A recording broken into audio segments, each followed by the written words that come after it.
आपके लिए बहुत कुछ खास है, तो चलिए शुरू करते हैं खास खबरों का खास बुलेटिन। खबरें जरा हटके।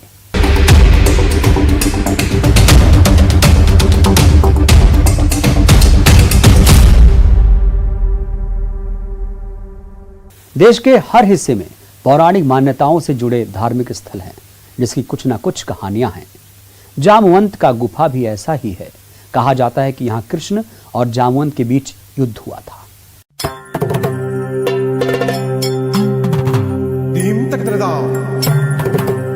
जिस गुफा में श्री कृष्ण के साथ जामवंत ने किया था युद्ध,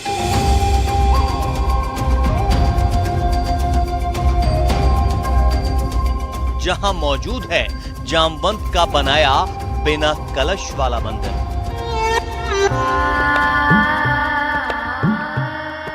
जिस गुफा में जामवंत के हैं पदचिन्ह, आज उसी पौराणिक गुफा के दर्शन पर ले चलेंगे।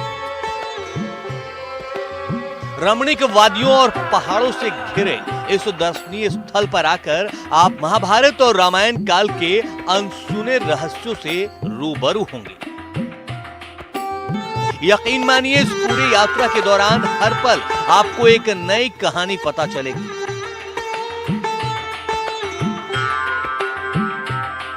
आपको जामवंत की उस गुफा के हर एक राज को जानने का मौका मिलेगा। जामवंत कहां तप में लीन रहते थे, कहां उनकी गुफा थी और कहां था उनका महल। कैसा था वो शिव मंदिर जिसे बनाते बनाते जामवंत ने अधूरा छोड़ दिया, और आज भी वो मंदिर बिना कलश के ही मौजूद है। यहां की यात्रा में रहस्य, रोमांच और आस्था का संगम है।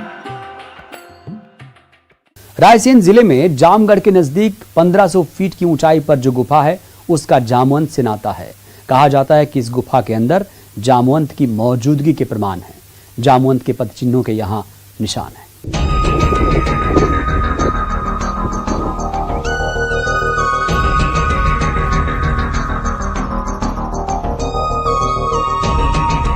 विंध्याचल पर्वत श्रृंखला की काली पहाड़ियों के बीच मीलों तक फैली हरी भरी वादियां,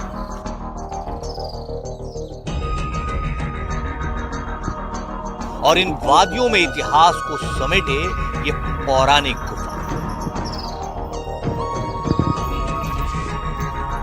जो महाभारत काल के कई प्रमाणों को खुद में समेटे हुए है। नेशनल हाईवे 12 खरगोन से 6 किलोमीटर दूर जामगढ़ के पास 1500 फीट ऊपर पहाड़ी पर है ये जामवंत की गुफा।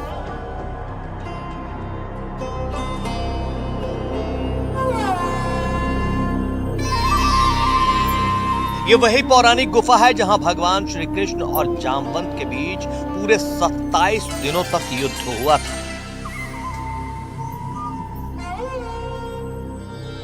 बताया जाता है कि अपने ऊपर स्यमंतक मणि की चोरी का कलंक मिटाने के लिए श्री कृष्ण ने इसी गुफा में जामवंत से युद्ध किया था। धार्मिक ग्रंथ प्रेम सागर में इसका उल्लेख है, और युद्ध के बाद जामवंत ने अपनी पुत्री जामवंती का विवाह श्री कृष्ण से कर स्यमंतक मणि उपहार में श्री कृष्ण को दे दी। ये जो बुद्धि के अधिष्ठाता भगवान जामवंत की युगों पुरानी प्राचीन गुफा है।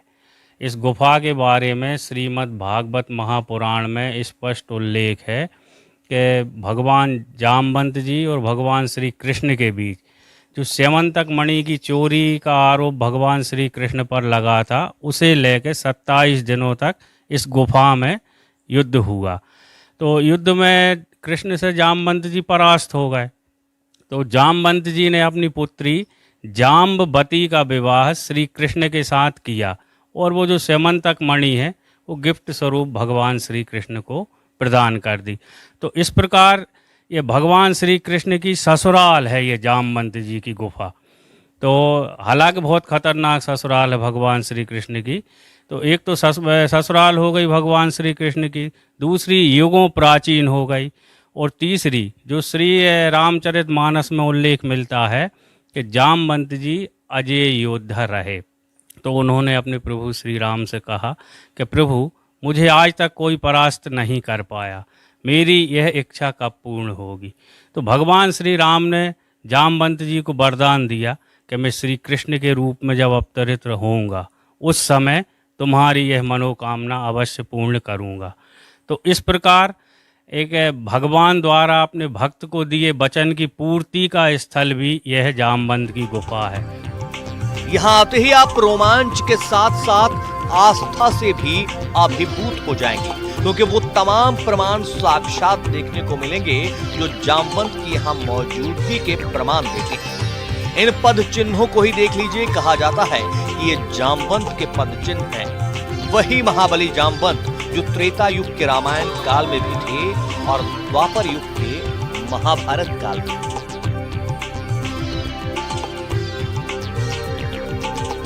रामायण काल में विष्णु अवतार श्री राम के प्रमुख सहायकों में से एक थे, जबकि महाभारत काल में उन्होंने विष्णु अवतार श्री कृष्ण से युद्ध तक लड़ा।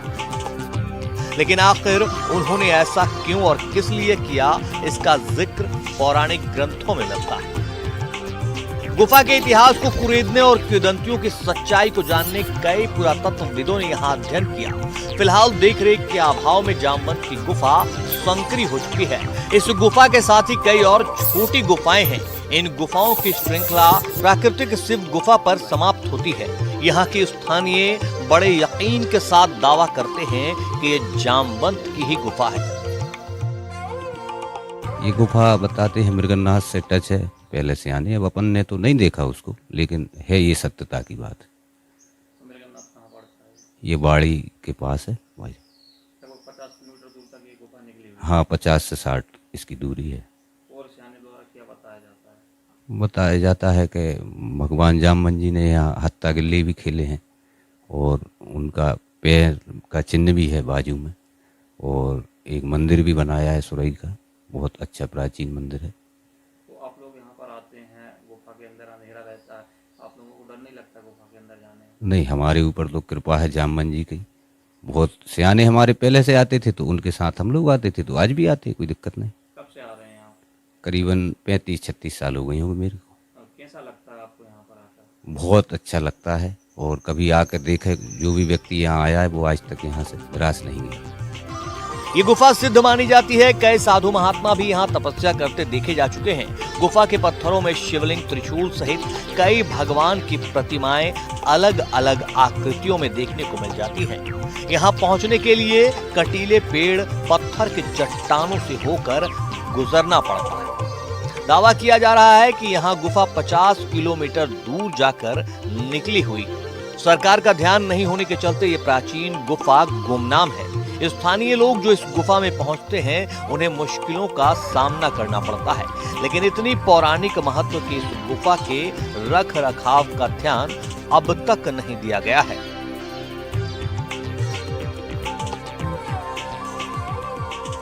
गुफा के बुजुर्गों से सुनते आए हैं कि जामवंत की गुफा है, राम भक्त जामवंत की, और यहाँ की जो कुछ सहायता सरकार दे सके तो अच्छी बात है। तो जामवंत जी यहाँ रहते थे क्या? यहाँ सुना है, सियाने बताया, राम इनका कृष्ण का जामवंत का युद्ध हुआ है, और उन्होंने पूछा कि प्रभु आप बताओ हैं कौन, तो उन्होंने राम रूप बताया, तो चरणों में गिर गए। जामवंत की इस गुफा के आसपास के हिस्से में भी तमाम वो पौराणिक महत्व के स्थल मौजूद हैं जिसका सीधा संबंध राम भक्त जामवंत से। इनमें बिना कलश वाला शिव मंदिर भी खास है। देवराज दुबे, न्यूज़ 18, रायसेन। जामवंत की गुफा के करीब में ही शिव मंदिर है। बताया जाता है कि इस शिव मंदिर का निर्माण खुद जामवंत ने अपने हाथों से किया, लेकिन बहन ने अनजाने में विघ्न डाली और फिर मंदिर बिना कलश के रह गई। इस मंदिर की निर्माण शैली को देखकर ही आपको इसके खास होने का एहसास होगा। भले ही देख रेख के अभाव में मंदिर जीर्ण शीर्ण अवस्था में हो, लेकिन इसे जामवंत ने बनाया है, यही अपने आप में बड़ी बात है। बताया जा रहा है कि मंदिर को रीछराज जामवंत ने एक ही रात में बनाया है। इस मंदिर के निर्माण से जुड़ी भी एक खास कथा है। इस घटना के प्रमाण जामवंत के पद चिन्हों से भी मिलते हैं। इनके पैरों के निशान पत्थरों पर आज भी अंकित हैं। जामवंत की गुफा और भागदेही के तालाब के बीच में एक बरसाती झरने के पास पत्थर की चट्टानों पर पैर के निशान अंकित हैं। निशानों को देखकर लगता है जैसे कोई आदमी गीली मिट्टी पर भागा हो और उसके पैरों के निशान अंकित हो गए हों।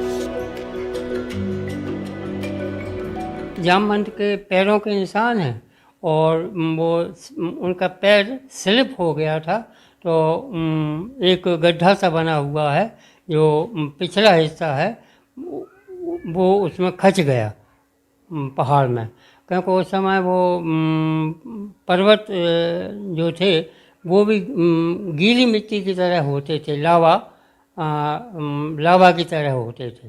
तो उसमें उनके पैरों के, हाथ के और वो पीछे के हिस्से के निशान बने हुए हैं आज भी।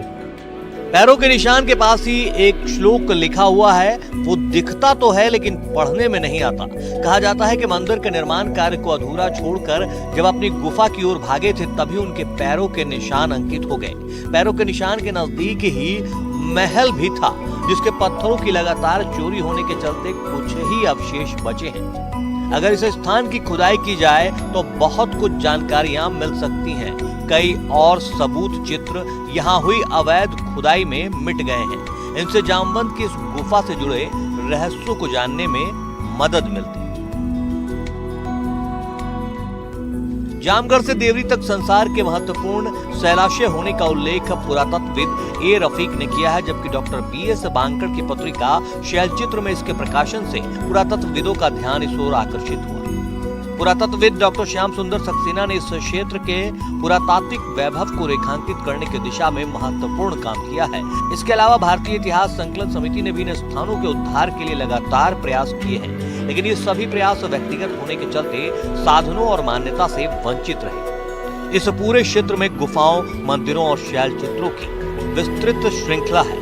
पुरातत्व विभाग और सरकार ध्यान दे तो इस क्षेत्र में अच्छे टूरिस्ट पॉइंट बनाए जा सकते हैं। देवराज दुबे, न्यूज़ 18, रायसेन।